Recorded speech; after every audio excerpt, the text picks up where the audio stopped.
Puji Tuhan, kita bersyukur hari ini Tuhan memberkati kita semua. Kita bisa ada di rumah Tuhan bersama-sama untuk menikmati hadirat Tuhan. Kita tahu kondisi masih belum normal, tapi kita bersyukur kita yang ada di tempat ini itu adalah rencana yang terbaik buat kita semua. Anak-anak Tuhan, umat-umat Tuhan yang pasti mendapatkan pemeliharaan berkat Tuhan. Amin. Mari saudara, kita mau masuk dalam hadirat Tuhan. Mari kita tunduk kepala kita mau saat teduh di hadapan Tuhan. Kita nyatakan ucapan syukur dalam kehidupan kita. Kalau saat ini kita masih ada, itu semua karena anugerah Tuhan.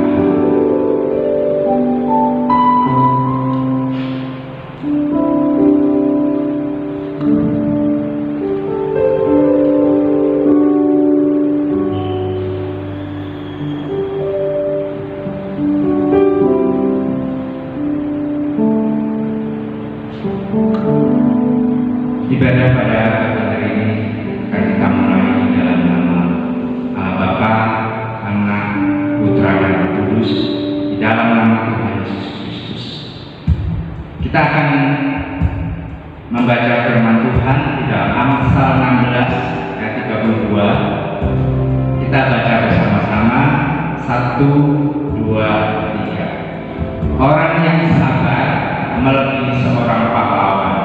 Orang yang menguasai dirinya melebihi orang yang merebut kota.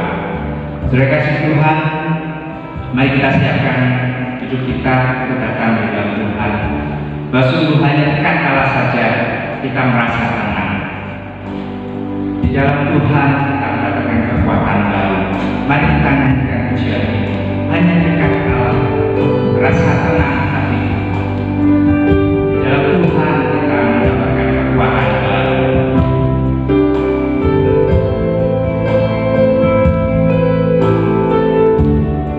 Biarlah pujian ini menjadi doa kita masing-masing.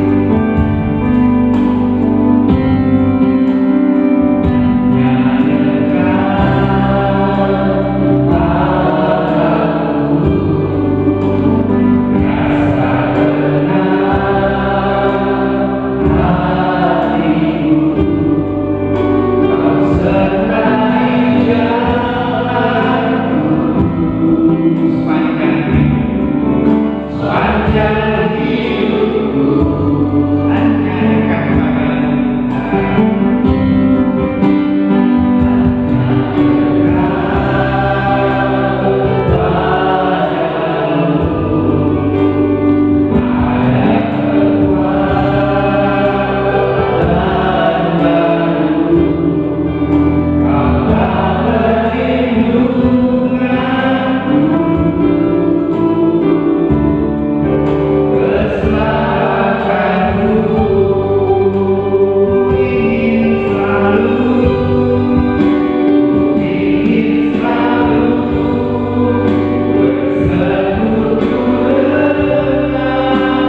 Tuhan izinkan kami bersama-sama dengan umat Tuhan untuk datang memuji, meninggikan nama Tuhan yang layak kami tinggikan dan kami agungkan.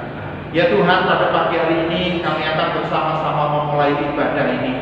Biarlah kiranya kasih setia Tuhan terus melimpah menyertai setiap kami umat Tuhan maupun setiap pelayan-pelayan Tuhan yang sudah Tuhan percayakan untuk melayani. Kiranya Roh Kudus menolong setiap kami sehingga kami boleh menikmati ibadah ini, puji-pujian, persembahan yang akan kami berikan kepada Tuhan. Biarlah boleh sungguh berkenan dan menyenangkan hati Tuhan. Bapak, terima kasih ya Tuhan, kami memulai ibadah ini hanya di dalam nama Tuhan kami Yesus Kristus kami berdoa. Amin. Terima kasih Tuhan. Saya jemput saudara kita semua pada berdiri. Kita akan sama-sama mengerahkan pengakuan iman rasuli, baik yang berbahasa Mandarin. Nanti saudara bisa langsung mengucapkan bahasa Mandarin. Kita akan sama-sama berbahasa Indonesia. Sama-sama kita ikrarkan pengakuan iman rasuli. Pengakuan iman rasuli. Aku percaya kepada Allah Bapa yang Maha Kuasa, Khalik langit dan bumi, dan kepada Yesus Kristus Anaknya yang Tuhan kita, yang dikandung daripada Roh Kudus, lahir dari anak Maria, yang menderita sengsara di bawah pemerintahan Pontius Pilatus, disalibkan, mati dan dikuburkan, turun ke dalam kerajaan maut, pada hari ketiga bangkit pula dari antara orang mati, naik ke surga dan duduk sebelah kanan Allah Bapa yang Maha Kuasa. Dan dari sana ia akan datang untuk menghakimi orang yang hidup dan yang mati. Aku percaya kepada Roh Kudus, gereja yang kudus dan am, persekutuan orang kudus, pengampunan dosa, kebangkitan dari dan hidup yang kekal. Amin. Terima kasih Tuhan. Mari kita bersukacita. Saudara percaya bahwa Tuhanlah itu kekuatan kita. Amin. Kita nyanyikan dengan sungguh-sungguh. Tuhan, aku percaya Engkaulah kekuatan kita. Mari kita bersukacita. Kita nyanyikan dengan sungguh-sungguh, kita bertepuk tangan. Haleluya.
kasih Tuhan, tiba saatnya mari kita persiapkan hati, pikiran kita, hidup kita untuk menerima kebenaran firman Tuhan. Saya percaya kita akan diberkati oleh firman Tuhan. Saudara yang kasih Tuhan, sungguh di dalam kehidupan kita butuh kekuatan yang selalu datang dari Tuhan. Kekuatan di dalam kebenaran firman Tuhan. Karena kekuatan kita dapat di dalam Yesus. Mari kita masuk dalam hadirat Tuhan. Kita nyanyikan pujian ini. Sungguh Tuhan, Kau ajaib dan kuasa. Kau sanggup menolong hidup. Tuhan tidak terbatas. Karena memberikan kekuatan.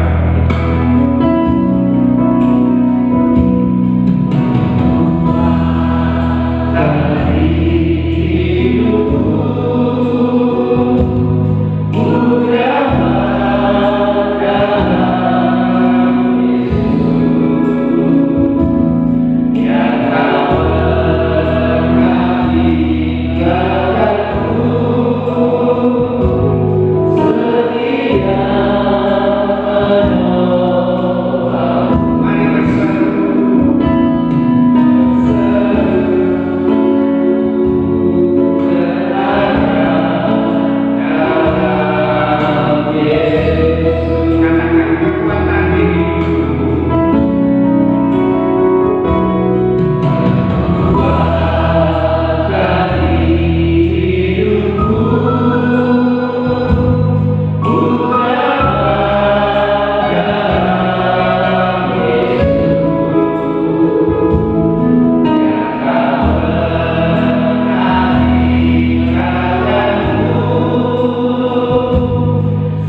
Kami bersyukur bahwa Tuhan adalah kekuatan kami. Kami juga bersyukur Allah telah menyelamatkan kami, dan Dialah Tuhan yang akan menolong kami hidup sebagaimana seharusnya kami hidup sebagai seorang yang sudah diselamatkan. Tolong kami Tuhan, supaya Tuhan meluluhkan kami dari hawa nafsu yang berjuang di dalam diri kami. Kami boleh keluar menjadi seorang pemenang. Kami rindu bahwa Tuhan akan menolong kami mengubah karakter kami. Terima kasih banyak Tuhan, biarlah firman-Mu yang menolong mengubah hidup kami. Dalam nama Yesus kami berdoa. Amin. Silakan duduk. Shalom. Selamat pagi.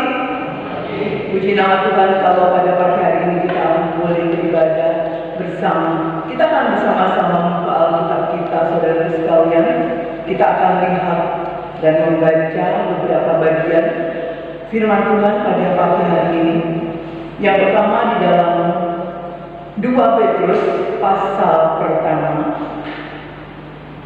surat Petrus yang kedua, atau 2 Petrus pasal yang pertama, ayatnya yang kelima dan ayatnya yang keenam.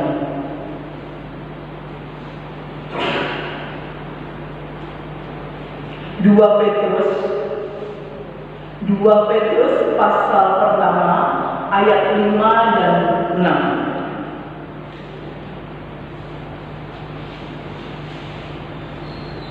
Kita akan membacanya bersama-sama. 2 Petrus pasal pertama ayat kelima dan keenam. 1, 2, 3. Justru karena itu kamu harus dengan sungguh-sungguh berusaha untuk menambahkan kepada imanmu kebajikan, dan kepada kebajikan pengetahuan, dan kepada pengetahuan penguasaan diri, kepada penguasaan diri ketekunan, dan kepada ketekunan kesalehan. Satu bagian lagi di dalam Galatia.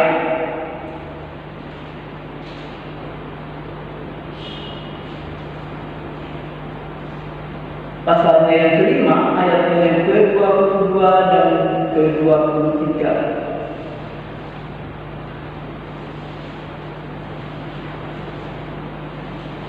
Galatia pasal 5 ayat 22 dan 23. Mari kita baca bersama-sama.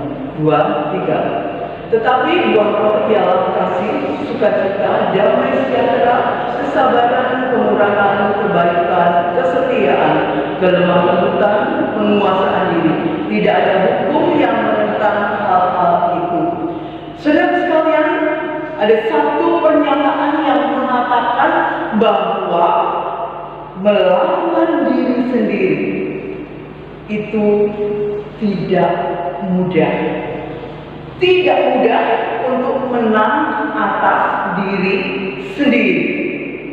Saudara sekalian, karena itu suatu hal yang tidak mudah, dan banyak orang yang tidak mau berusaha untuk menang atas dirinya, mengendalikan dirinya.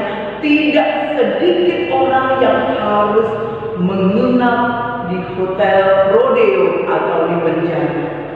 Tidak sedikit orang yang karena tidak adanya pengendalian diri, penguasaan diri, tidak bisa menang melawan diri sendiri, kehilangan kesempatan untuk naik jabatan, kehilangan pekerjaan, kehilangan istri, kehilangan suami. Tidak sedikit saudara sekalian, karena tidak bisa mengendalikan amarah, suami membunuh istrinya, demikian juga istri membunuh suaminya, anak membunuh orang tuanya, orang tua membunuh anaknya, karena tidak adanya penguasaan diri, tidak berusaha mengendalikan diri. Banyak orang mengalami kegagalan karena tidak memiliki penguasaan diri. Saudara sekalian, memiliki penguasaan diri sangatlah penting. Ada satu pernyataan yang mengatakan memiliki penguasaan diri adalah salah satu kunci yang membawa kita kepada suatu keberhasilan. Saudara sekalian, di dalam firman Tuhan menyatakan bahwa penguasaan diri itu harus kita miliki sebagai satu pernyataan, satu tanda bahwa hidup kita dipimpin oleh Tuhan, hidup kita dipimpin oleh Roh Kudus. Di dalam bagian yang kita baca tadi di dalam surat Petrus dinyatakan bahwa kita harus menambahkan pada iman kita, salah satunya adalah penguasaan diri. Dan ini semua dipakai dalam konteks pertumbuhan iman. Tahun ini kita semua sedang berusaha bersama-sama untuk menuju kedewasaan di dalam Kristus, dan itu semua kita akan lalui di dalam pertumbuhan iman kita. Kita katakan di dalam iman kita harus ditambahkan penguasaan diri. Kita harus memiliki penguasaan diri. Banyak hal yang ingin kita miliki di dalam hidup kita. Kita pengen punya usaha, kita pengen punya anak, kita pengen punya kendaraan, kita pengen punya rumah, kita pengen punya pasangan hidup. Tapi adakah di dalam hidup kita juga memiliki satu keinginan yang besar untuk memiliki penguasaan diri? Saudaraku yang terkasih, di dalam surat Petrus tadi ditambahkan, ya, menambahkan penguasaan diri itu berarti bukan hanya asal ditambahkan, tapi artinya adalah persediaan dalam jumlah yang besar. Jadi ada persediaan yang cukup besar di dalam diri kita akan penguasaan diri. Jadi bukan hanya sedikit, bukan hanya asal ditambahkan, kita harus menambahkan sehingga kita memiliki penguasaan diri yang besar. Saudara sekalian, dan itu harus kita lakukan secara terus-menerus. Saudaraku yang terkasih, di dalam perjanjian baru, pengertian penguasaan diri itu bisa berarti menguasai diri di pembatasan diri, menguasai diri atas minuman keras, itu termasuk di dalamnya. Kemudian menguasai diri dari dorongan nafsu seks, kemudian menguasai diri atas nafsu makan yang besar, termasuk di dalamnya, saudara sekalian. Kemudian juga berbagai macam nafsu itu harus dikuasai, nafsu yang berjuang di dalam diri kita, dan kita harus menjadi pemenang atas nafsu yang ada di dalam diri kita maupun nafsu yang menggoda dari luar kepada kita. Saudara sekalian, Rasul Paulus berkata pada jemaat Galatia dan juga beberapa jemaat yang lain, saudara sekalian, bahwa orang percaya seharusnya memiliki penguasaan diri, ya, yang merupakan buah roh di dalam hidup orang percaya. Dan penguasaan diri ini tidak terjadi begitu saja, saudara, di dalam kehidupan orang percaya. Waktu kita percaya mengakui Yesus sebagai Tuhan, langsung ada penguasaan diri di dalam diri kita. ini harus diupayakan sungguh-sungguh seperti yang dikatakan Rasul Petrus tadi, saudara sekalian. Kita harus mengupayakan, mengusahakan sungguh-sungguh. Adakah saudara dan saya ada di dalam keadaan berusaha? Mungkin kita belum memiliki penguasaan diri yang banyak, tetapi kita ada di dalam usaha. Tuhan tahu kita sedang berusaha atau tidak di dalam menyatakan penguasaan diri di dalam hidup kita. Saudaraku yang terkasih, saya terberkati ya dengan satu pernyataan bahwa ada sesuatu yang di dalam hidup kita, kebaikan-kebaikan itu tidak biasa bagi kita. Ya, pertama-tama terpaksa. Mungkin bisa jadi kita terpaksa ya mengatasi keinginan kita, mengatasi nafsu kita, mengendalikan diri kita kita sangat terpaksa, perlu perjuangan yang sangat. Pertama terpaksa, berikutnya masih terpaksa, berikutnya masih terpaksa, kemudian menjadi terbiasa, dan akhirnya kita menjadi orang-orang yang luar biasa, yang keluar menjadi pemenang yang bisa mengatasi dan mengalahkan diri kita. Bukankah ada peribahasa yang mengatakan Allah bisa karena biasa? Itu perlu kita tuntut, perlu kita perjuangkan dari terpaksa menjadi pribadi yang luar biasa. Saudaraku yang terkasih, pada waktu itu ada kebiasaan yang rendah, ya, budaya yang rendah. Orang biasa membunuh, orang biasa berzina, orang biasa mabuk-mabukan, orang biasa selingkuh, orang biasa amarah.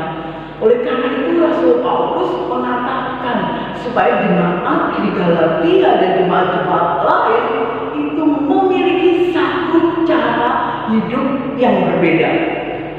Saudara, pada waktu zaman Romawi adalah biasa apabila seorang itu pesta pora, dan di pesta itu orang makan dengan lahapnya menuruti nafsunya. Jadi sudah makan kenyang, masih pengen makan lagi. Kalau kita biasanya pergi pesta, saudara, kalau habis makan kenyang, ya sudah pamit pulang atau ngobrol-ngobrol sama orang yang hadir dalam pesta yang kita kenal. Tetapi pada waktu itu, saudara sekalian, kalau orang sudah kenyang, masih pengen makan lagi, dia pergi keluar, saudara. Dan di sana ada disediakan tempat untuk muntah, ya, entah bagaimana caranya, dikorek begitu kali ya, kemudian dikeluarkan isi perutnya, dan setelah itu dia masuk untuk makan lagi. Nah, inilah cara makan yang tidak dikehendaki, yaitu mengikuti hawa nafsu untuk makan secara berlebihan. Ya, ini tidak saya katakan orang yang makan lebih banyak itu nafsunya besar, itu dosa. Nanti saudara jangan ke pesta kemudian lihat orang itu makan banyaknya, membunuh, ya, gunung dipindahkan. Saudara jangan menghakimi begitu, saudara sekalian. Bisa jadi memang keperluan makan dia lebih besar daripada keperluan makan saudara. Ya, saya sudah memberikan gambaran tadi. Seperti itu orang yang pesta pora makan enggak karuan. Saudara, tidak sedikit orang yang mati karena tidak bisa mengendalikan nafsu makannya, selera makannya. Oleh karena itu, saudara sekalian, perlu sangat penguasaan diri ada di dalam diri kita. Saudara sekalian, orang pada waktu itu memiliki satu anggapan yang dipengaruhi satu paham gnostik yang mengatakan bahwa tubuh ini akan hancur, ya, tubuh ini akan hancur. Jadi apapun yang kita lakukan, baik atau buruk, apapun bentuknya, itu tidak terpengaruh, ya, tidak berpengaruh, tidak ada efeknya, tidak ada hukumannya, karena tubuh jahat, tubuh akan hancur. Berbeda dengan kita memiliki satu pemahaman, satu keyakinan yang berdasarkan firman Tuhan bahwa ada kebangkitan tubuh dan ada juga penghakiman, termasuk bagi kita orang percaya. Kita tidak masuk di dalam hukuman kekal, tapi kita harus mempertanggungjawabkan segala perbuatan kita di hadapan Tuhan. Saudaraku yang terkasih, oleh karena itu Rasul Paulus mengatakan perlu adanya penguasaan diri. Saudara, dalam hal apa saja kita menguasai diri kita. Ada beberapa hal, di antaranya kita perlu menguasai amarah kita, nafsu kita untuk marah. Marah itu bukan hanya jelek, saudara sekalian, tapi banyak akibatnya. Dan yang sangat perlu kita perhatikan, perlu kita kendalikan adalah amarah terhadap orang-orang dekat kita atau keluarga kita. Saudara, kita marah dengan orang lain sama marah dengan keluarga kita, orang dekat kita, orang yang kita cintai, sama atau beda? Sama atau beda? Beda ya saudara. Saudara nggak mungkin marah-marahin anggota jemaat, saudara seiman di gereja. Ya kalau misalnya saudara menumpang di mobilnya, kemudian masuk di dalam lubang yang besar gitu ya, yang gajah gitu, saudara tidak akan marahin. Bukan karena saudara menumpang loh saudara, pasti saudara agak sungkan dengan orang lain. Terus kemudian yang bilang, maaf ya, maaf, saya nggak lihat tadi. Saudara bilang, nggak apa, ya, nggak parah kok, gitu ya, kan nggak lihat. Tapi kalau yang melakukan itu orang dekat saudara, keluarga saudara, atau karyawan saudara, bisa jadi saudara marah. Lihat dong, lihat yang benar, ada lubang, sakit ini. Saudara, kita harus belajar mengendalikan diri, menguasai diri di dalam amarah, khususnya di dalam hubungan kita dengan orang-orang yang dekat dengan kita. Saudaraku, sering kita justru lebih sadis waktu marah terhadap keluarga kita, karyawan kita, dibanding dengan saudara seiman ataupun orang lain yang jarang bertemu dengan kita.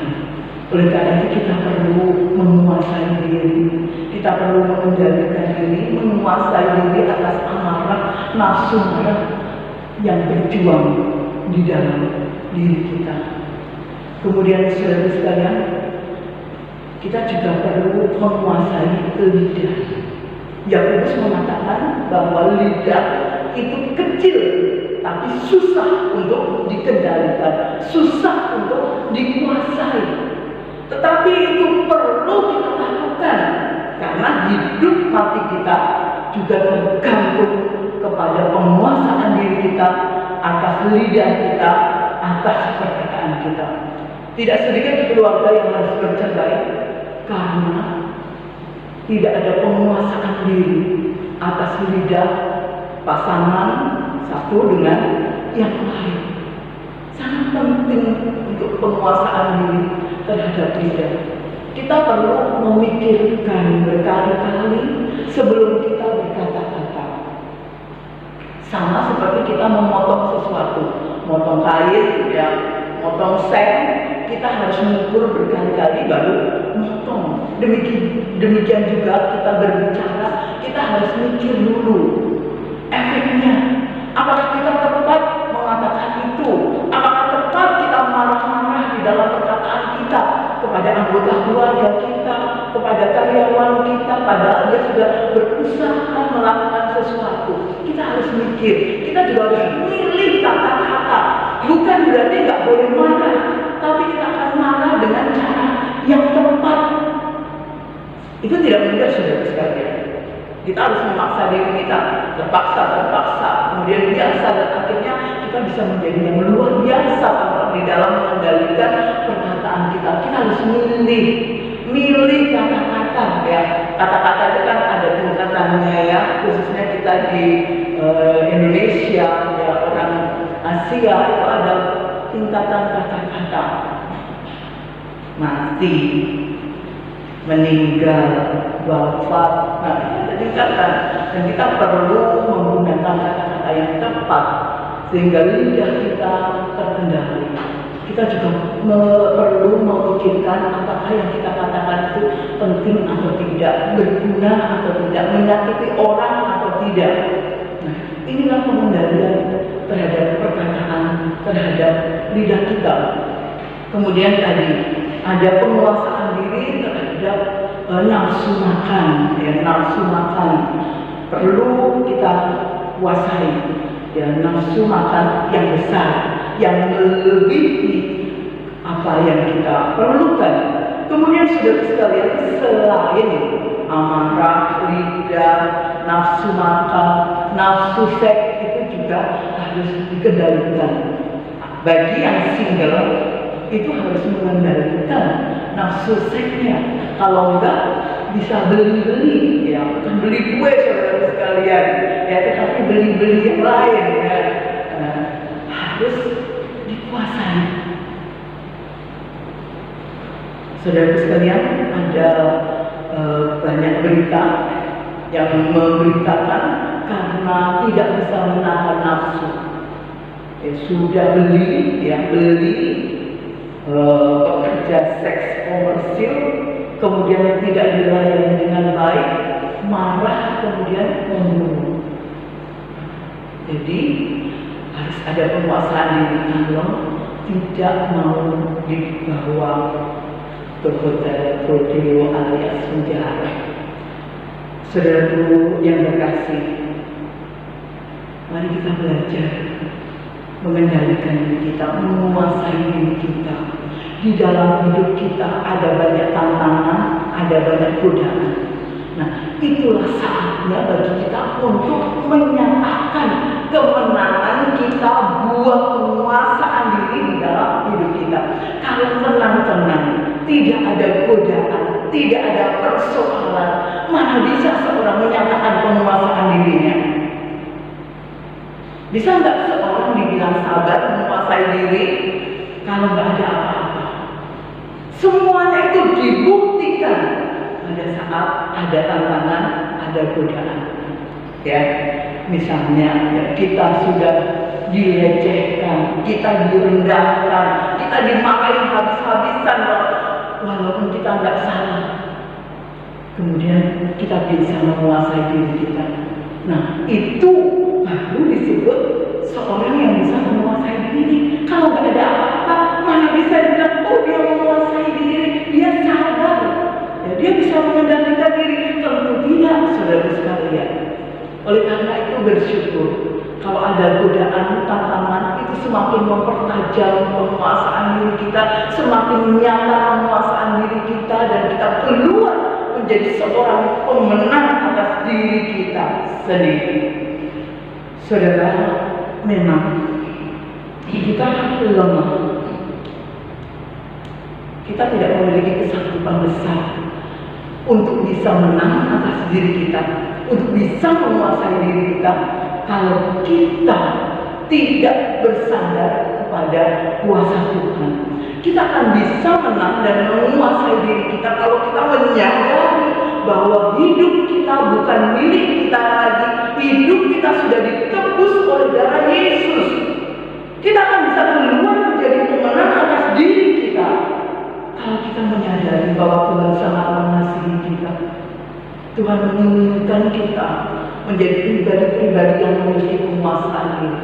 Waktu ada godaan, waktu ada tantangan, ingat Tuhan Yesus sudah mati di atas kayu salib untuk menggantikan hukuman saudara dan saya, membebaskan saudara sehingga kita menjadi pribadi yang sudah diselamatkan. Kalau kita melihat itu akan menguatkan kita untuk kita menjadi pemenang atas diri kita. Kemudian kita juga belajar dari teladan Kristus di atas kayu salib, saudara sekalian. Penderitaan yang Tuhan Yesus telah alami itu mengingatkan kita untuk menjadi kuat, menjadi pemenang atas diri kita. Kita waktu orang hina kita ingat Tuhan Yesus terlebih dahulu mengalami hinaan, dan Tuhan Yesus tidak membalas. Tuhan Yesus tidak mencaci maki. Itu akan menolong saudara dari saya untuk tidak membalas dengan caci maki ketika kita dicaci maki orang. Tapi itu bukan sesuatu yang familiar, saudara, saat ini. Bukan sesuatu yang populer di zaman hedonisme yang mengajarkan yang penting kita senang, yang penting kita puas, dan juga di masa zaman kebebasan ini orang diajak untuk mengekspresikan apa saja, tidak mengendalikan diri, saudara sekalian. Kalau kamu dicaci lagi, caci lagi balik.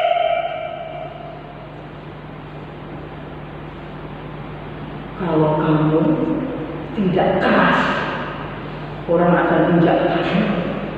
Jadi kalau caci maki, ganti caci, biar jadi pelajaran buat dia.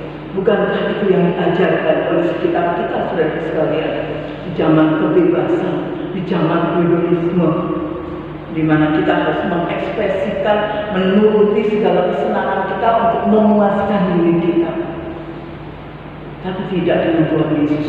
Oleh karena itu kita harus memandang kepada Kristus, kepada penderitaan Kristus, sehingga kita bisa kuat, kita bisa mengendalikan diri kita, mengatasi berbagai-bagai kesulitan, berbagai-bagai cercaan, hinaan, penderitaan. Kita bisa menguasai diri kita. Kemudian saudara sekalian, di dalam Galatia dikatakan kita harus bersedia dipimpin oleh Roh.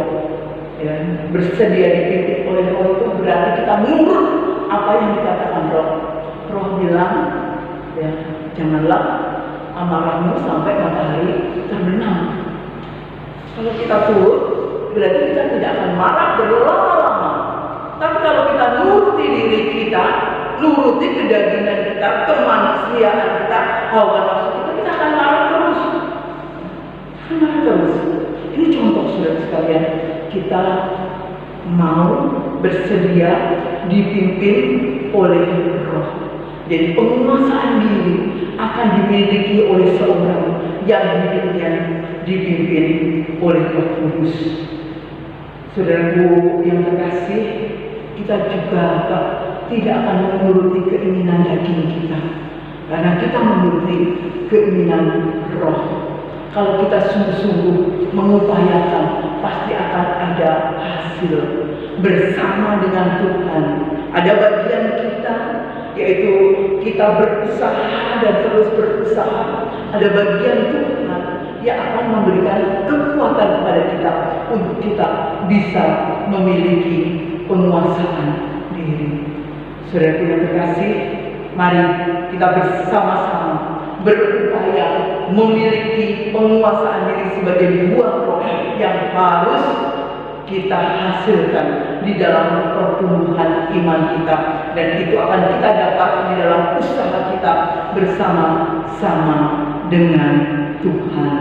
Tuhan Yesus memberkati. Mari kita berdoa.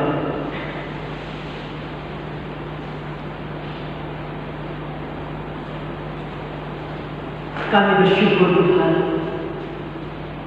Engkau tidak pernah membiarkan kami bergumul seorang diri.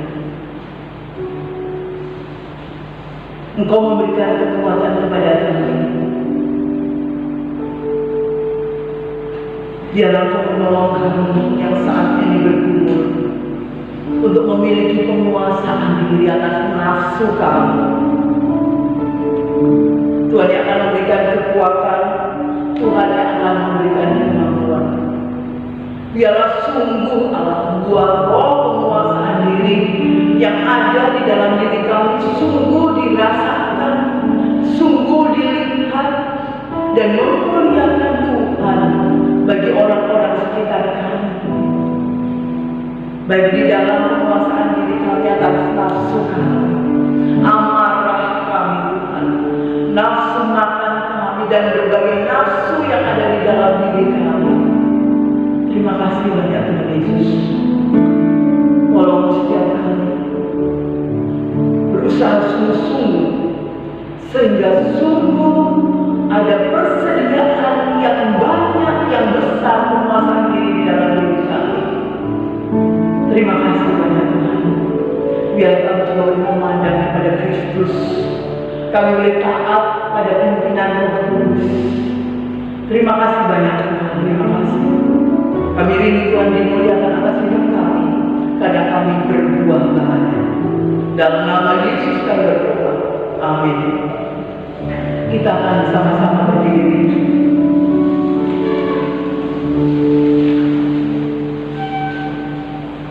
Kita akan mengagungkan Allah kita di akhir kebaktian kita, dan sebelum kita menerima doa berkat, kita naikkan doksi.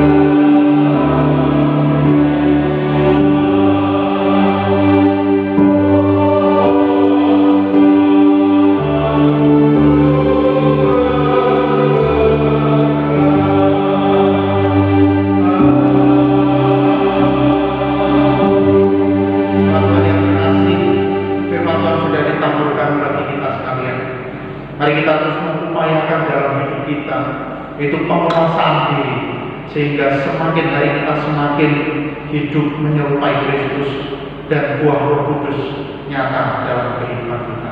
Kini pulanglah arahkan hati dan pikiran kepada Tuhan dan terimalah berkat. Kiranya kasih yang sempurna dari Allah Bapa, anugerah keselamatan dari Tuhan Yesus Kristus, pertolongan, pimpinan, serta penyertaan Allah Roh Kudus kiranya menyertai saudara sekalian di dalam melakukan setiap kebenaran firman Tuhan, dalam menjalani pergumulan-pergumulan hidupmu dari saat ini seterusnya, bahkan sampai selama-lamanya. Amin.